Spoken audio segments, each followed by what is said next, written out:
Então hoje estamos fazendo uma revisão. 5 autores principais que nós discutimos, falando aí sobre a perspectiva moderna de direito, democrático e autoritário. Comparamos o direito antigo com o direito moderno. Falamos sobre um direito que é democrático e um direito que tem um viés mais autoritário. Então vamos lá. O que separa, o que diferencia fundamentalmente o direito antigo do direito moderno? Se a gente fosse falar em termos de algumas características principais, o que seria essa diferença fundamental entre o direito antigo e o direito moderno? Se lembra da discussão que nós fizemos? Então, quais seriam as diferenças fundamentais? Se lembra? Nós discutimos esse tema aqui, esse textinho muito breve, a natureza daquilo que seria o direito antigo comparado com o direito moderno. Esse direito antigo era um direito racional ou irracional? Não necessariamente irracional, mas ele era marcado pela racionalidade ou não. O direito da antiguidade. Bom, o que era racional para eles, né? No máximo ele poderia ser chamado racional no sentido de que ele servia a um determinado propósito. Havia uma razão de ser para aquele tipo de direito. Mas a razão de ser daquele tipo de direito antigo, ela era racional nos termos que nós pensamos hoje, no sentido de matemático, estabelecendo relações causais, causa e efeito. O direito antigo tinha essa característica? Não, ele não tinha. O direito antigo era um direito religioso. Ele era um direito orientado por uma interpretação do divino, ele era um direito orientado por uma lógica completamente diferente. Por exemplo, a noção de certo e errado podia ser definida através de um duelo. Lembra? Eu coloquei um videozinho no começo da aula passada, da aula que nós discutimos esse assunto, aliás. Então, aquilo seguia a lógica racional dos dias atuais? Não. Então não era só o tipo de lei que nós tínhamos, mas a forma como eram interpretadas as leis e tudo mais. Então a característica principal seria essa. O direito moderno era um direito que tinha um viés racional, que assume pela primeira vez essa perspectiva racional. Ele segue uma determinada lógica, uma lógica racional. O direito antigo era bem diferente, era o direito orientado para a ideia da religião, orientado para a ideia do divino, noções absolutas daquilo que é certo e errado, ao contrário daquilo que seria o direito moderno. E quando a gente pensa, por exemplo, no Maquiavel, tudo aquilo que ele aponta sobre o direito, tudo aquilo que o Maquiavel fala sobre o direito, como é que isso se relaciona com essas definições? Por exemplo, direito moderno, na perspectiva do Maquiavel, ele é diferente daquele que era o direito antigo, religioso, orientado para uma subjetividade, para valores fundamentais. Direito em Maquiavel é tipicamente uma ideia de direito muito moderna.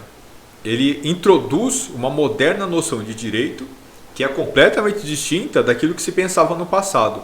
E qual que era essa diferença? O que Maquiavel pensava que os autores anteriores não discutiam? Professor, ele pensava bastante que, igual no Príncipe lá, ele falava que o governante tinha que ser amado. Não precisava ser amado, tinha que ser bom. Era mais ou menos essa lógica? Tá, mas o que isso tem a ver com o direito especificamente? Tem alguma relação, por exemplo, o direito servia para esse propósito em alguma medida. Na verdade, ele precisava evitar ser temido, ele não podia ser odiado. Então era melhor ser temido do que ser amado, porque era mais seguro ser temido do que amado. Embora o príncipe deveria evitar o ódio da população. E o direito podia ser considerado uma ferramenta para isso, mas em que sentido? Professor, então, ele estaria o que Maquiavel pensava as... sobre direito? Oi? Nesse sentido, ele estaria aplicando as leis, as regras, ele sendo temido, ele estaria impondo respeito, no caso. Então, para a gente chegar lá, é preciso saber o que Maquiavel pensa de direito. E, em poucas palavras, o que Maquiavel pensava sobre direito? Uma forma de controle também. Tem a ver com controle, Poder é controle, direito tem a ver com isso, controle também. Mas nós discutimos isso bastante, Já falei um monte de vezes para vocês o que exatamente Maquiavel pensava sobre direito. E como é que o Maquiavel pensava o direito? Por exemplo, para o Maquiavel, o direito tem relação com justiça? Certo e errado, valores, princípios. Política tem a ver com isso? Política tem a ver com justiça? A política é boa, orientada a valores, princípios, ideais? Direito aplica a noção de certo e errado? Maquiavel afirmava isso. Para o Maquiavel, o direito aplica a justiça, aquilo que é certo, aquilo que é justo, verdadeiro? Acho que não. Acha? Professor, no que caso tu- não, né? Que ele já traz bem explícito ali a diferença entre ética e política, que ele deixava bem claro, né? Para o Maquiavel, o príncipe é bom, os homens são bons, a política é boa? Por Maquiavel, não. Não, né? Ele afirma que não, categoricamente ele diz que não, né? Ele diz que a natureza do homem é maligna, os homens são maus. É por isso que a política não pode ser boa, por isso que ele afirma que o príncipe não pode ser bom, né? No sentido de ser bonzinho, né? De querer ser visto como bom, decente, justo, porque não é isso o que sustenta a atividade política. A atividade política é força, é eficiência, é manutenção da ordem, não é? Então, se a política é isso, direito pode ser diferente? Na perspectiva do Maquiavel, eu acho que direito e política estão bem entrelaçados. Direito ele é uma expressão da política, né? O que Maquiavel fala sobre direito, portanto? Que ele é uma expressão da força, que ele é mera expressão da vontade do príncipe, não é isso? Falamos 300 milhões de vezes. O que é o direito? É um porrete na mão do príncipe. As leis são um porrete na mão do príncipe. O que é o direito? É o que o príncipe quiser. E o príncipe é bom? A política é boa? O príncipe aplica a moral, a virtude, a justiça? É para isso que serve política, segundo Maquiavel?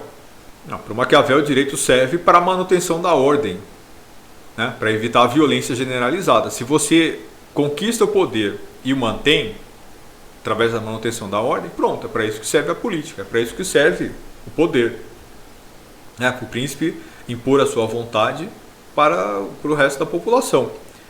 E o direito é uma ferramenta para isso, para a imposição e manutenção dessa ordem.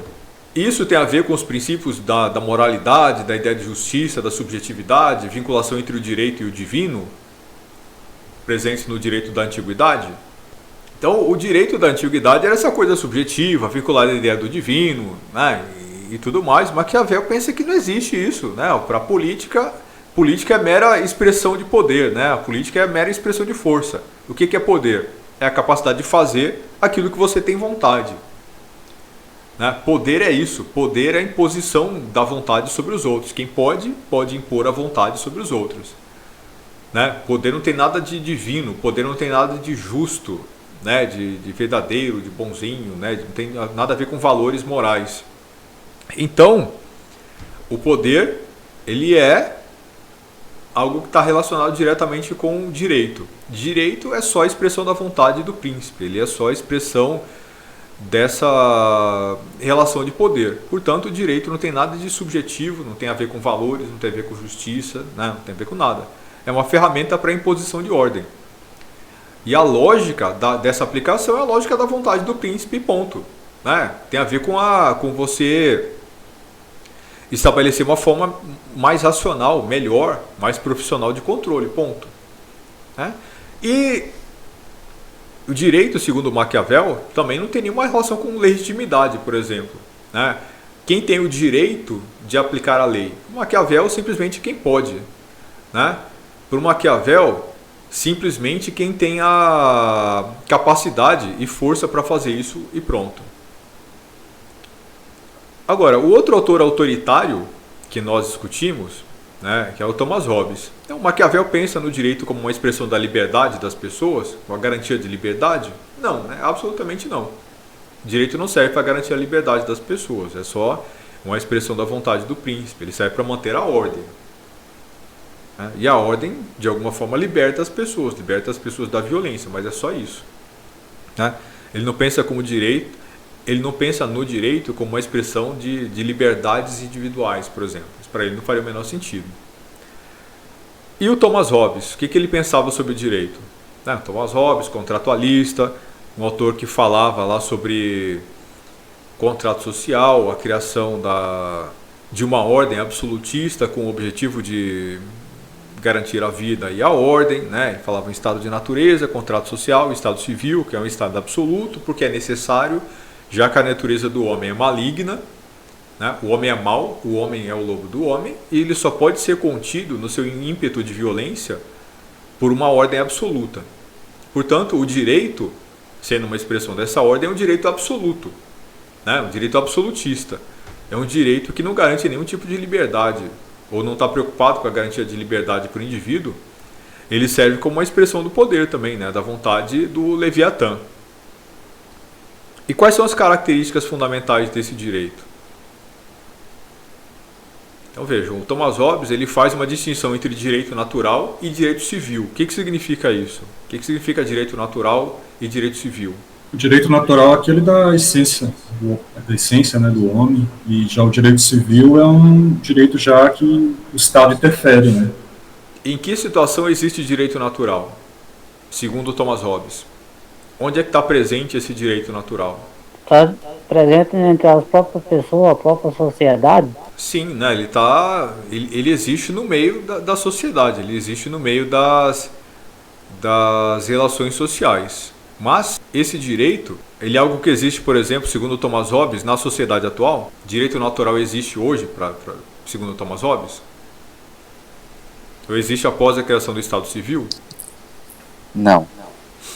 Não. Então só existe direito natural lá no estado natural, né? No estado de natureza. Aí o homem abre mão completamente desse direito natural, que é um direito de origem divina, interpretado através da racionalidade humana e tudo mais. Mas ele só existe lá no estado de natureza. E as relações de direito têm a ver apenas com isso. E o homem tinha direito a quê naquela situação originária? O que esse direito natural regulamentava? Esse direito natural regulamentava tudo. Direito natural significava direito a tudo. Era um direito absoluto também. Todas as pessoas têm igualmente direito a tudo. E isso era um dos problemas. Era isso que levava ao estado de guerra de todos contra todos. Se todo mundo tem direito a tudo, do ponto de vista prático, né, ninguém tem direito a nada. É isso? Então vamos lá. E aí? Para superar esse estado de violência absoluta, torna-se necessário criar um Estado civil e a partir daí esse direito natural não existe mais. E que tipo de direito passa a existir após a criação do Leviatã, após o contrato social? Né? Direito civil, né? Direito natural em oposição ao direito civil. O direito criado, proposto, tornado possível após a criação do Estado civil. É o direito criado e garantido pelo Leviatã. Esse direito, ele segue quais parâmetros? Né? O que ele regulamenta exatamente? Ele regulamenta tudo, também era o direito possibilitado pelo Leviatã, mas ele, ao contrário do direito natural, ele tem certos limites, ele tem certos parâmetros que são os parâmetros definidos pelo Leviatã. Então, após a existência do Estado Civil, ele cria um direito civil, ou seja, ele cria regras escritas que se impõem em relação a todas as pessoas, e ele passa a ser o grande árbitro, né? O Estado passa a ser o grande árbitro dessas regras. Então esse Estado Civil, ele impõe leis e ao fazer isso, ele estabelece uma liberdade civil. Então, em oposição ao direito natural que existe no estado de natureza, que era um direito absoluto, havia também uma liberdade natural, que era uma liberdade absoluta. Todo mundo abre mão durante o contrato social dessa liberdade absoluta e desse direito absoluto, e entregam na mão do Leviatã para que ele possa estabelecer novas regras, né, dentro dos limites do Estado. As leis civis, então elas regulamentam o direito, que passa a ser um direito civil, né, o direito estabelecido pelo Estado, e ele estabelece uma liberdade que é uma liberdade civil, não é mais uma liberdade absoluta, no sentido de que agora não é mais possível tudo, ninguém mais tem direito a tudo e é liberdade para fazer tudo. E o que significa essa liberdade civil? Ela é a liberdade regulamentada por leis. A liberdade civil é a liberdade que o Leviatã permite. Certo? É a liberdade regulamentada por leis. É a liberdade que você tem diante das leis. Você é livre para fazer tudo aquilo que a lei não proíbe. É isso. E existe alguma racionalidade por trás disso? Porque nós falamos que o direito moderno é um direito racional. O que existe de racional nisso? Perguntasse para vocês na prova, como é que se explica a ideia de racionalidade nesse direito do Thomas Hobbes? Né? Por que isso seria racional? Por que o direito, nos termos em que ele é proposto pelo Thomas Hobbes, ele é racional? O que ele tem de relação com a racionalidade? Bom, ele tem relações normais de causa e efeito, né? É o direito de uma sociedade racional, ele segue uma razão que é a manutenção da vida e a manutenção da ordem, ou seja, ele tem uma determinada lógica. Ele é uma expressão da vontade do Leviatã, Mas ele serve a um propósito que é a garantia da vida e da propriedade, não é isso? Estabilidade civil. Ele segue uma razão que é a estabilidade civil.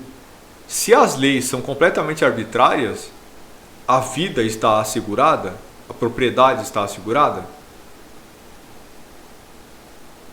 Né? Por exemplo, se existe um Código Civil, uma Constituição, em que o único artigo, artigo 1º e único, ele diz, né, doravante todas as pessoas terão que andar da seguinte forma: toda vez que você der 2 passos, você precisa dar um pulinho. Né? Você dá 2 passos, um pulo, 2 passos, um pulo. Todo mundo é obrigado a andar assim agora. E essa é a única lei, o único artigo da lei. Isso garante a vida, garante a propriedade, garante a estabilidade social? Isso evita a guerra de todos contra todos? Não. Não. Né? Não. Ou seja, então pode qualquer coisa? Qualquer lei pode? Não. Não. Então, a lei existe segundo uma lógica e por uma determinada razão. Ela existe para garantir a vida e a propriedade, para garantir a estabilidade do reino. E por isso ela tem que ter certas características, ela tem que seguir certos parâmetros para garantir a vida e para garantir essa estabilidade. Ou seja, é preciso proibir o assassinato, atribuir penas para assassinato, proibir e atribuir penas para roubo, não é isso? Para estupro, para outros tipos de violência, né? Para violência generalizada. É preciso estabelecer critérios contratuais para compra e venda. Né? Como pode ser feito o contrato? Né? Quais são os limites daquilo que pode ser negociado contratualmente? Como que um contrato de compra e venda deve ser observado? Porque sem isso a propriedade não está assegurada, certo? É preciso garantir o direito à propriedade como um todo, o direito à vida e tudo mais. Então o direito segue certas características, certos parâmetros, ele segue uma racionalidade, porque ele tem uma racionalidade e segue uma razão de ser, ele tem uma função, que é a garantia da vida e da propriedade.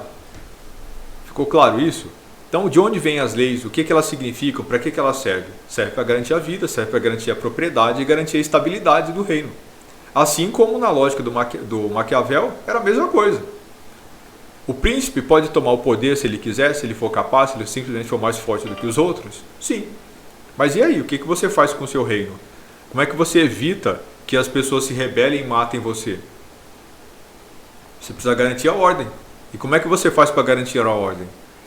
Evitando que as pessoas se matem, né?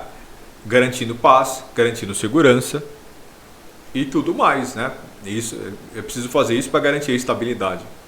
Então, por mais que ela seja, na opinião do Maquiavel, né? Por mais que a lei seja e o direito seja uma expressão da vontade de quem manda, mas ele tem uma racionalidade. Se o príncipe não for racional e não aplicar de forma racional o direito e as regras de governo, o governo morre, ele se destrói, vai haver uma rebelião e o príncipe vai ser executado. Do ponto de vista do Thomas Hobbes, acontece uma coisa muito parecida. Né? Eles não propõem liberdade de jeito nenhum. Né? O direito não serve para garantir liberdade para as pessoas, mas ele serve para garantir a paz política, ele serve para a manutenção da ordem, para garantir a vida, etc, etc, etc. A racionalidade do direito está ligada a isso. Né? Ele serve para garantir a vontade de Deus? Não. Serve para garantir a moral? Os bons costumes? Né? A justiça? Não. Né? Não, absolutamente não. Ele serve para manter a ordem. Né? E isso é uma razão? Isso tem racionalidade? Tem. Né? Pelo menos dentro daquilo que esses autores se propuseram, sim. Né? É melhor que exista um Estado bem ordenado, com uma ordem claramente estabelecida, ou viver no meio de uma guerra civil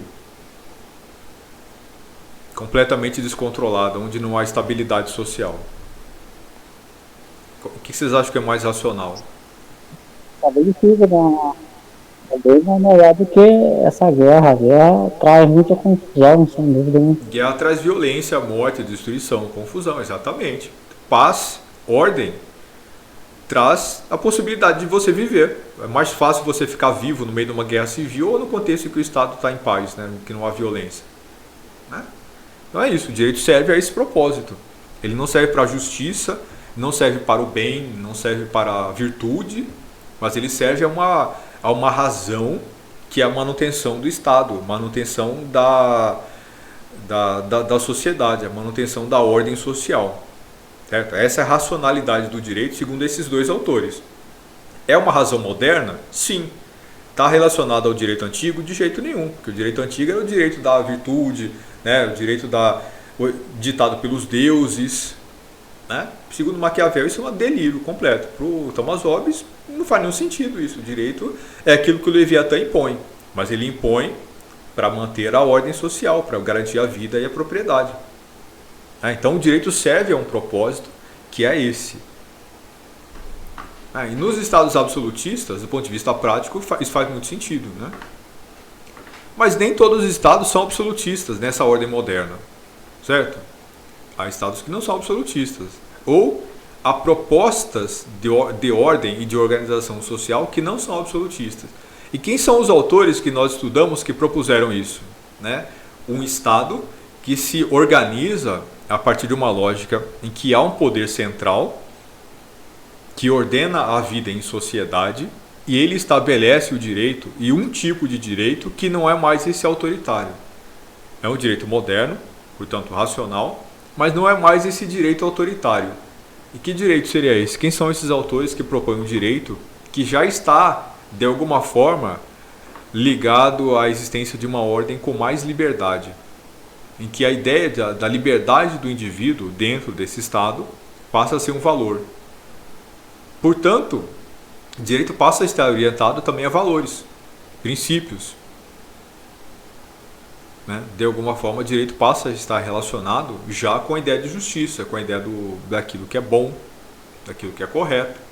Portanto, ele tem também um elemento subjetivo que não é só a manutenção da vida e da ordem. Quem são esses autores? São os autores que nós vimos na nossa última aula. Locke, Rousseau, Montesquieu. Exatamente.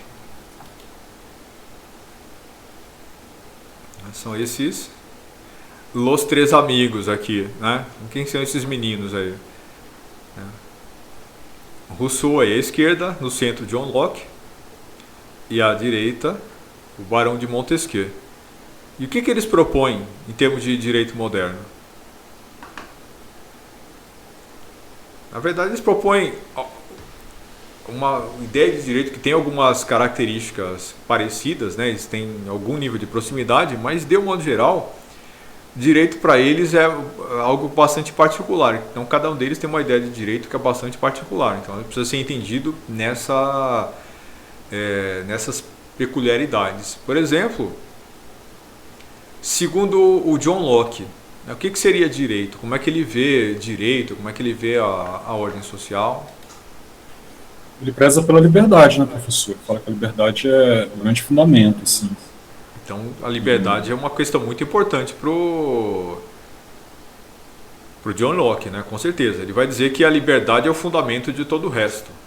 Correto? Muito bem. Então, o direito está relacionado com liberdade, segundo John Locke? Sim, né? Sim. A liberdade é um fundamento do direito, a liberdade do cidadão, né? A liberdade individual. E o que mais? Então você vê, essa é uma grande diferença entre esse autor, essa perspectiva de direito, e a dos autores anteriores, que eram, né, propunham uma ideia autoritária de direito. O direito não tinha nada a ver com liberdade. Para esses autores tem. E o que mais? Por que para John Locke o direito tem a ver com liberdade? Tem a ver com visão de mundo, tem a ver com a ideia de natureza humana que esses autores propõem. Né? Quais são as características específicas da ideia de direito em John Locke? Então, ele era um contratualista? Sim, né? Ele era um contratualista. Ele falava sobre contrato social.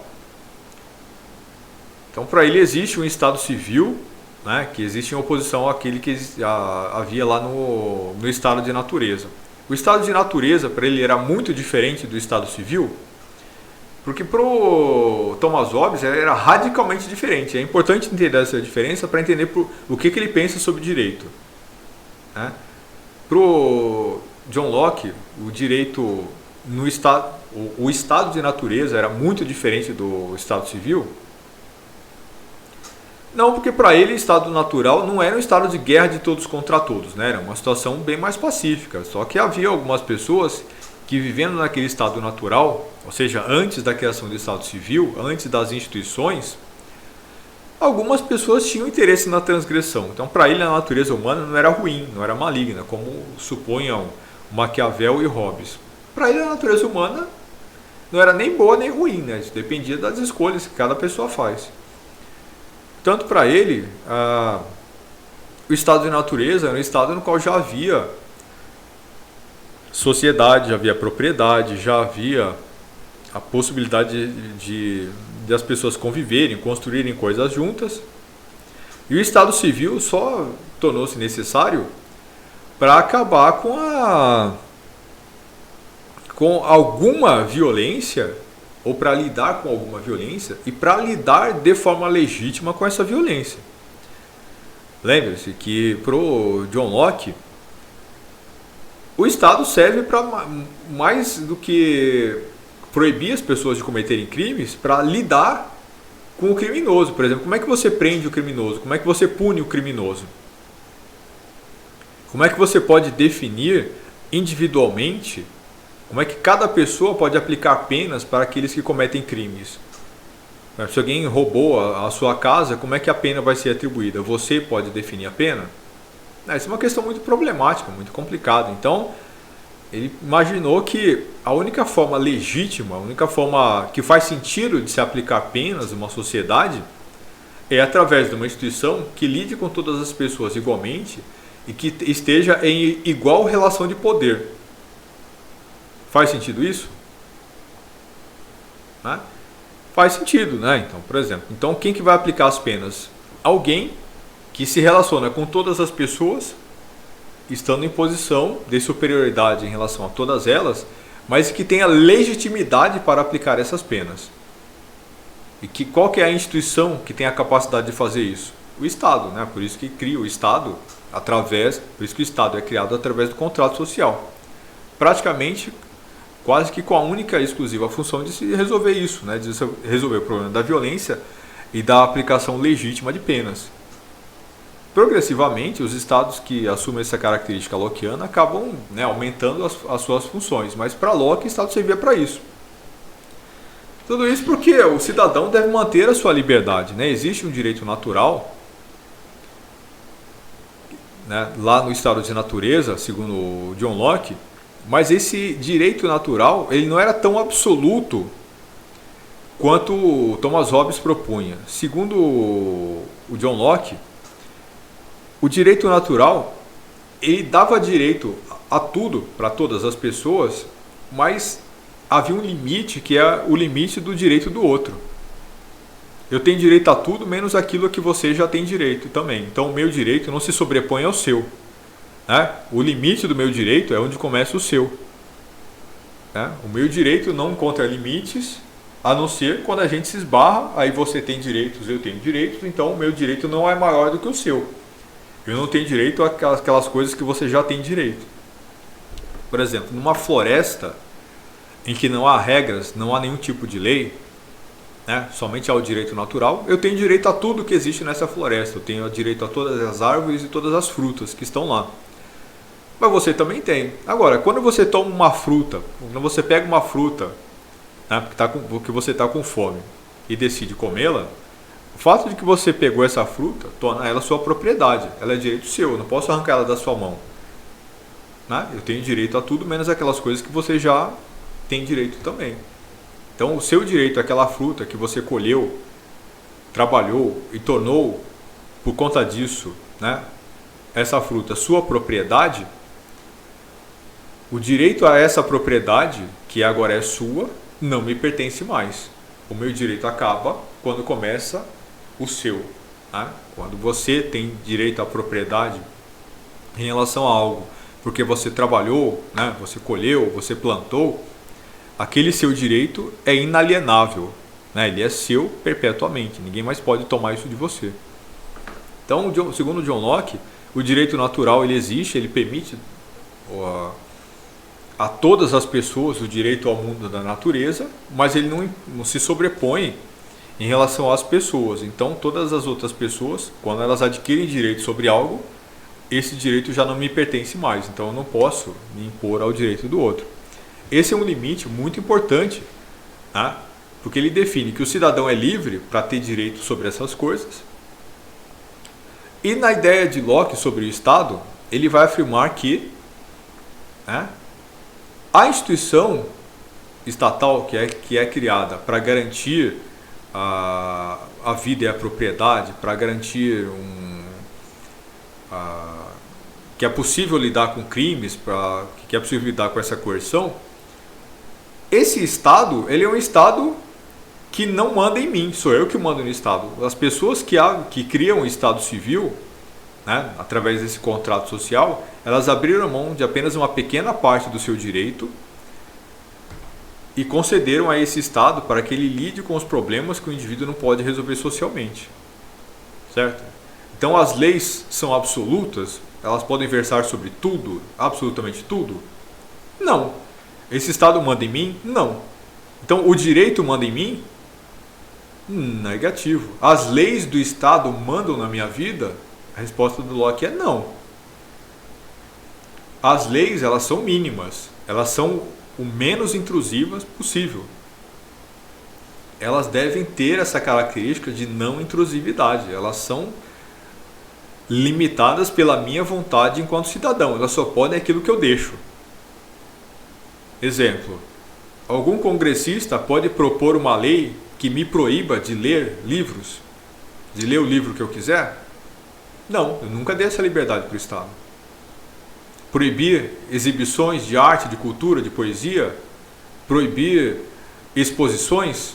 Não. Embora muita gente completamente louca acha que você pode proibir coisas, né? Porque, não gosto, acho imoral, devia ser proibido, devia ser banido. Né? Não sei se você se lembra, um tempo atrás tinha uma exposição, aquela exposição do Banco do Brasil lá, né? Corpos nus, aquela coisa toda. Aí um monte de gente, não, que absurdo, tem que proibir isso aí. As pessoas só não entendem o fundamento disso, né? Então, se você proíbe isso, e o que mais você pode proibir? Quem que define que aquilo é imoral? Isso devia ser uma decisão do indivíduo. Eu não quero ver uma exposição, não vou. Pronto. Né? Quem que tem o direito de proibir as outras pessoas de irem lá se elas quiserem? O que não pode acontecer é alguém me obrigar a ir lá ver. Né? Aí não pode, ninguém pode me obrigar. O Estado não pode me obrigar. Mas ninguém pode proibir as pessoas de fazerem aquilo que elas quiserem, se aquilo não é, né, proibido pelas leis do Estado já a anteriori. Então essa é a característica fundamental da lei no John Locke. Né? A lei não deve se impor em relação ao indivíduo. Então o direito tem uma característica que é limitada, porque a política e o Estado são limitados. Certo? Ele foi criado assim, o Estado é criado assim, de forma limitada pelo contrato social. Portanto, o direito, que é uma expressão desse Estado civil, será um direito limitado. As leis serão limitadas, as leis só podem discutir, né, versar sobre assuntos que são permitidos pelo cidadão, e o Estado não manda no cidadão, é o cidadão que manda no Estado. Portanto, não é o direito que manda nas pessoas, são as pessoas que mandam no direito. O direito não é maior do que o cidadão. Essa é uma característica muito importante do direito na perspectiva do John Locke. E o Jean-Jacques Rousseau? O que ele fala sobre direito? Ele é contratualista? Ele pensa na existência de um estado de natureza, depois no contrato social e na existência de um estado civil? Sim, né? Jean-Jacques Rousseau, mais um autor contratualista, que fala que existe um estado de natureza. Ele vai dizer que a natureza humana é boa, portanto o homem é bom. Ele nasce perfeitinho e bonitinho, né? Vive lá originalmente no estado natural, onde tudo é lindo e maravilhoso. Mas aí a sociedade corrompe o homem, né? O homem começa a viver socialmente, construir coisas, transformar o mundo.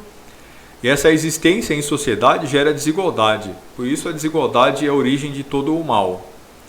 A sociedade corrompe as pessoas porque ela cria essas desigualdades, perpetua as desigualdades. Então, o mal é gerado, ele é inventado, né, como mais uma das coisas que passou a existir no mundo após a criação da sociedade. E isso faz com que a vivência humana torne-se terrível, muito problemática. Então, ela era perfeita originalmente, o mundo era um paraíso, e depois ela começa a se tornar terrível, porque as pessoas estão corrompidas. Aí torna-se necessário criar um Estado, criar uma instituição que acabe com essa violência, quase que uma guerra de todos contra todos. Então as pessoas abrem mão daquele direito natural e da liberdade natural, da mesma forma que nos autores anteriores, mas ele não abre mão absolutamente como propunha Thomas Hobbes, nem apenas de uma fração muito pequena, como propõe John Locke. Ele abre mão de uma fração maior dessa liberdade, desse direito natural, intermediária. Né? Ele abre mão de uma fração intermediária desse direito e liberdade natural. Tudo isso porque esse Estado, o estado de coisas, né, era violento e brutal. Né? As pessoas viviam, né, numa guerra, as pessoas viviam se matando, se destruindo. Então era necessário um Estado forte para resolver esse problema. A natureza humana era boa, mas ele estava corrompida. Então o Estado ele tem que ter um tamanho suficiente para acabar com essa violência, mas o Jean-Jacques Rousseau ele pensa no Estado não apenas como uma ferramenta para garantir a vida e a propriedade, mas ele vai além.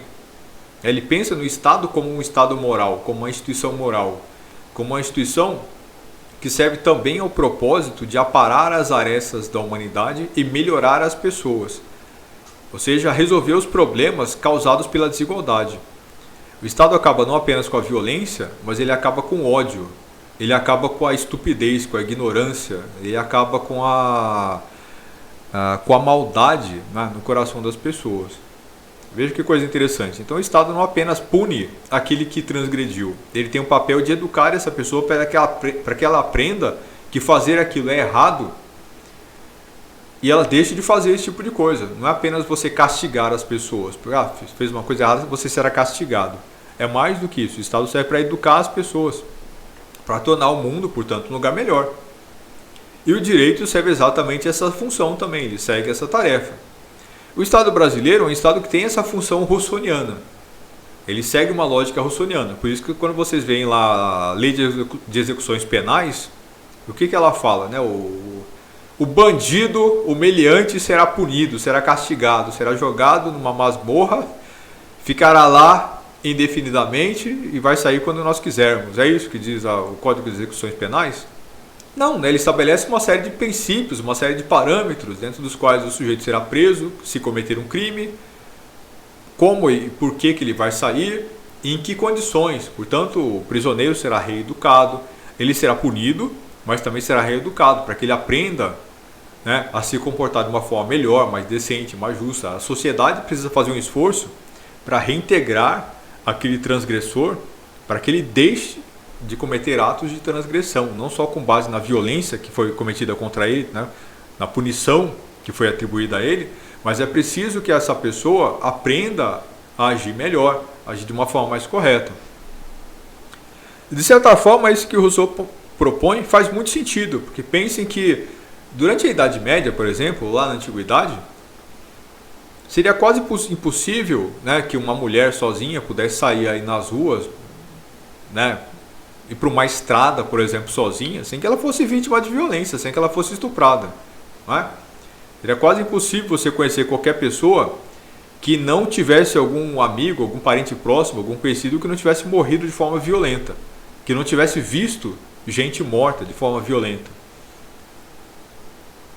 Certo? Então, a existência do Estado e do direito, com essa função de garantir a vida, a propriedade, um determinado tipo de ordem, né? E estabelecendo ordem social, estabelecendo um tipo de normatização nas relações entre os indivíduos, propiciando uma cooperação cada vez maior entre as pessoas. Tudo isso, ao longo do tempo, veio fazendo com que as pessoas tornem-se cada vez menos violentas e veio fazendo com que cada vez mais a sociedade tenha uma característica que seja muito diferente daquilo que nós vimos no passado. Então, como eu já disse, quem aqui já viu gente morta na rua, né, vítima de tiro na cabeça? Quem aqui já sentiu o cheiro de carne humana queimada? Provavelmente, somente as pessoas que lidam, né, com isso, quem trabalha com força policial, bombeiros, ou algumas situações muito específicas. A grande maioria das pessoas não. A gente viu o exemplo aqui, a Keila falou que já viu. Mas a grande maioria de nós aqui nunca viu isso. Isso não faz mais parte da nossa realidade. Né? homens não saem por aí estuprando mulheres à torta e à direito, matando gente, como já se fez no passado, como uma coisa natural. Essa violência cometida contra o outro é muito menos natural hoje do que ela já foi no passado. Nós vivemos num mundo que a gente tende a achar, não, o mundo está perdido, né? Só existe violência, só existe morte à nossa volta, né? Onde nós vamos parar, né? Como se o mundo fosse mais violento hoje do que ele já foi no passado. Nunca, não existe isso, né? O mundo era terrível, era brutal, violentíssimo no passado, né? As pessoas lidavam com uma violência assintosa o tempo todo. E hoje o mundo é muito mais tranquilo, né? Muito menos violento, né? Os níveis de violência, os níveis de violência, mesmo no lugar mais violento do Brasil hoje, eles são muito menores do que eles foram no passado. Então é isso, né? O Estado transformou as pessoas, ele transformou os seres humanos que vivem dentro dessa instituição em seres humanos menos violentos, muito menos propensos a cometer essas brutalidades e barbaridades. Não quer dizer que elas não existam, mas elas existem hoje muito pontualmente, elas não são parte da ordem do dia. Não são coisas que nós fazemos e que as pessoas à nossa volta fazem o tempo todo. No passado isso era natural, hoje não é mais natural, ou não é normal, né? Então é isso, né? O direito, segundo o Jean-Jacques Rousseau, serviu a esse papel, né? Ele cumpriu também esse papel. Então o Estado, ele serve uma função que não é apenas de garantir a vida e a propriedade, mas também melhorar e aprimorar as pessoas. E dentro dessa proposta, você vai ver que os códigos, né, aquilo que está contido dentro do código jurídico também segue esse princípio, segue essa lógica. Basta ver na Constituição brasileira, o que está escrito lá no preâmbulo. Todo cidadão é igual diante da lei, todo poder emana do povo. O que mais está escrito lá? A função dessa Constituição, a função do direito e do Estado brasileiro é proteger os vulneráveis, é garantir a educação, a segurança, a dignidade da pessoa humana. Você estabeleceu o princípio da dignidade da pessoa humana como um elemento basilar do direito brasileiro, não é isso? Isso faz sentido dentro da lógica do direito em Maquiavel? Não. Isso faz sentido dentro da lógica do direito em Thomas Hobbes? Não. O direito do Leviatã garante o princípio da dignidade da pessoa humana? Não, absolutamente não. Mas mesmo o John Locke, que falava do direito como algo que garante a liberdade, também não estava preocupado com isso de garantir a dignidade da pessoa humana, não. De jeito nenhum. Inclusive, para ele, direito só vale para quem é cidadão, só vale para quem tem dinheiro, para quem está incluído dentro do Estado. E quem não tem? E quem está escravizado? Para ele não tem problema nenhum escravidão. Você pode comprar e vender pessoas. Né? E quem é pobre tem direito a ter direitos? Não. Não tem direito a ter direito. Então o Estado, para essas pessoas, garante liberdade? Não. O Estado só garante a liberdade para quem é cidadão, para quem tem recursos, né, e pode ser considerado um cidadão incluído dentro da ordem estatal. Ou seja, cidadania só existe para quem está incluído, né, na economia do Estado, e ela só serve para uma pequena parcela da população. Todo o resto pode ser perfeitamente tiranizado pelo Estado. Liberdade só existe garantida pelo Estado para quem é cidadão. Quem não é cidadão, porque não tem dinheiro, não tem direito à liberdade. Segundo a perspectiva do Thomas Hobbes, aliás, a perspectiva do Jean-Jacques Rousseau, isso não faz o menor sentido.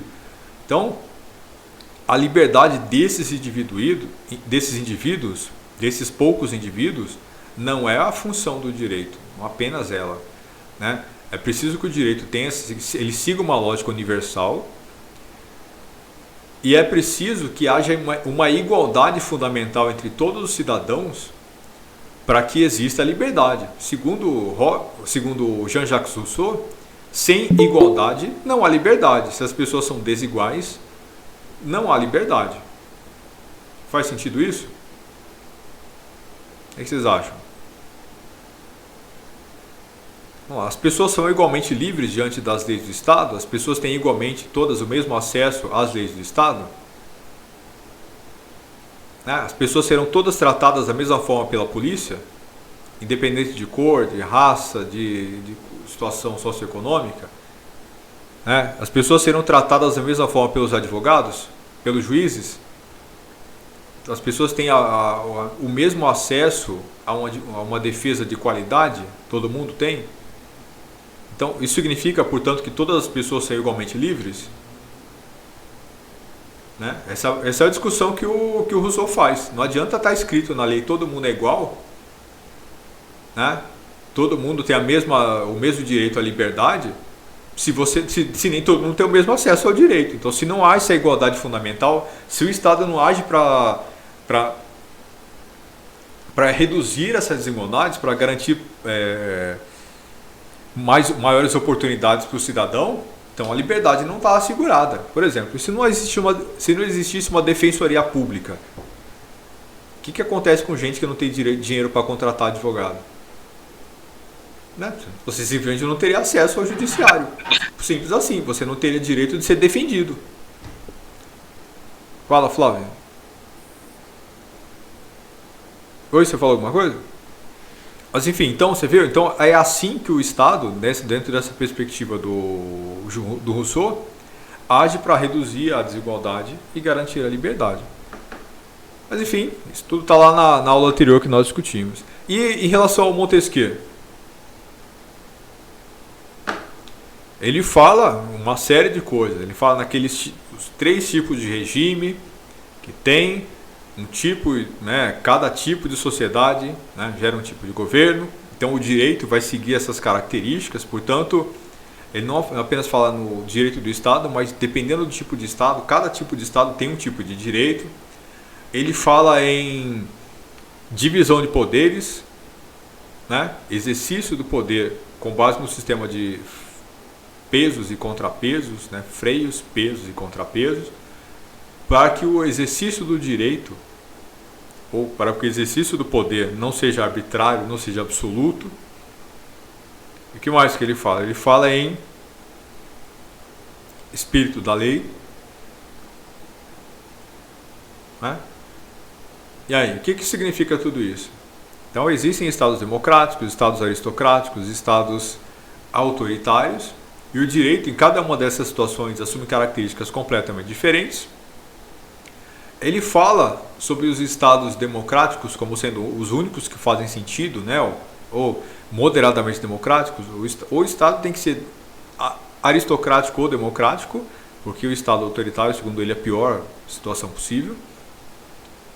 E o Estado aristocrático ou democrático, nos 2 casos, ele precisa ter o exercício moderado do poder, portanto, com a divisão de poderes, que ele não inventou, mas aprimorou, né, a proposição. Porque, afinal de contas, do ponto de vista desse autor, do ponto de vista do barão Charles Secondar, barão de Montesquieu, o poder corrompe. Então, o poder corrompe e o poder absoluto corrompe absolutamente. Por isso, é necessário que o exercício do poder seja feito de forma moderada, separada com base no sistema de freios, pesos e contrapesos. É preciso separar os poderes executivo, legislativo e judiciário. É preciso que todos eles tenham autonomia para que ninguém possa exercer o seu poder de forma abusiva. E ele fala em espírito da lei. O que significa esse espírito da lei? Significa a motivação original da lei, né? Por que o código é proposto? Ele serve a um determinado propósito, né? Há certos valores, há certos princípios que eles existem subjacentes a essa proposta. Então, o código ele vale menos pelo que está escrito e mais pela sua ideia original, pela intencionalidade. Então, o juiz, quando vai aplicar uma sentença, ele deve saber para que serve o direito nessa sociedade, que princípios esse direito segue, né? Quais são os valores da sociedade. Então, como é que o juiz toma uma decisão? Com base naquilo que ele pensa que é certo ou errado? Não, com base nos valores que a sociedade produziu, né? Com base nos valores que ele entende como sendo os valores defendidos ali no momento da positivação da lei por parte do legislador. Ele tem que mostrar, né, professor, da onde ele tirou aquela decisão dele. Exato. E a decisão segue um princípio que é o princípio da Constituição, né? Que é a defesa da lei, a defesa da ordem, a defesa da liberdade e da democracia, né? A defesa da separação entre a coisa pública e privada. Você não pode levar a sua família, por exemplo, para a política, você não pode levar a sua família para o judiciário, você não pode usar relações pessoais para influenciar decisões políticas, você não pode usar de subterfúgios para querer aumentar o seu poder, para querer limitar o poder dos outros. Você não pode usar a estrutura de poder para servir a um propósito pessoal. Não interessa se o político é de direita, se ele é de esquerda. O judiciário tem que seguir os mesmos princípios, o legislativo tem que seguir os mesmos princípios. O Brasil de hoje é o samba do crioulo doido, essa barafunda completamente bagunçada, porque está tudo meio torto. Os poderes não se mantêm circunscritos aí aos seus quadradinhos, né? Então por isso a gente vê essa bagunça toda. Mas no frigir dos ovos, bem ou mal, essa separação de poderes, né, vem impedindo, né, uma desordem maior. Algum nível de estabilidade existe, né? A separação de poderes teve a capacidade de manter a estabilidade do Estado, né? Não tivemos golpes, né? Não tivemos o bloqueio completo da ação do Estado. Então, bem ou mal, há um equilíbrio, né? Torpe, mas que vem se mantendo. É uma situação bem mais desejável do que qualquer condição em que há um absolutismo, né? Pelo menos esse é o princípio fundamental defendido por esses três autores, todos eles democratas, ou pelo menos democratas no sentido de que eles pensam a liberdade do indivíduo diante do Estado.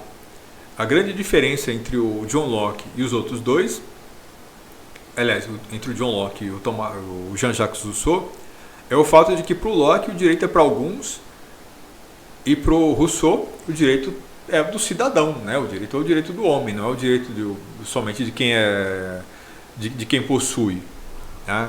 E o Barão de Montesquieu, embora seja um aristocrata, né? Embora seja um elitista, mesmo ele pensa no direito como uma coisa bastante ampliada também, né? Como vinculado à ideia das liberdades, das garantias de direitos, ele pensa no direito como uma coisa bastante ampliada também, ok? Então são vários autores, né, uma quantidade enorme de autores, cada um deles trata de temas bastante pontuais e específicos, mas é muito importante entendê-los, por exemplo, para entender a natureza do direito moderno. Se nós entendemos muito bem esses autores, nós somos capazes de entender, por exemplo, as discussões sobre política e direito no nosso mundo atual. O que está acontecendo no Brasil de hoje?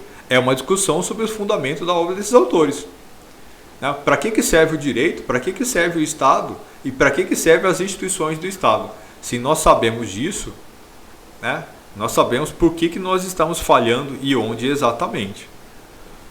Certo? Então, deem uma olhada lá nos vídeos anteriores desses autores, né? Muito fácil vocês acharem material sobre isso. Lembre-se do livro que eu indiquei lá no primeiro dia de aula, né? Que é o nosso livro base, que é o mesmo do semestre anterior, que é aquele do Alisson Mascaro. Deixa eu ver se eu acho aqui a capa do livro para mostrar para vocês. Então é isso, pessoal. Abraço, boa noite, até a próxima. Tchau, tchau.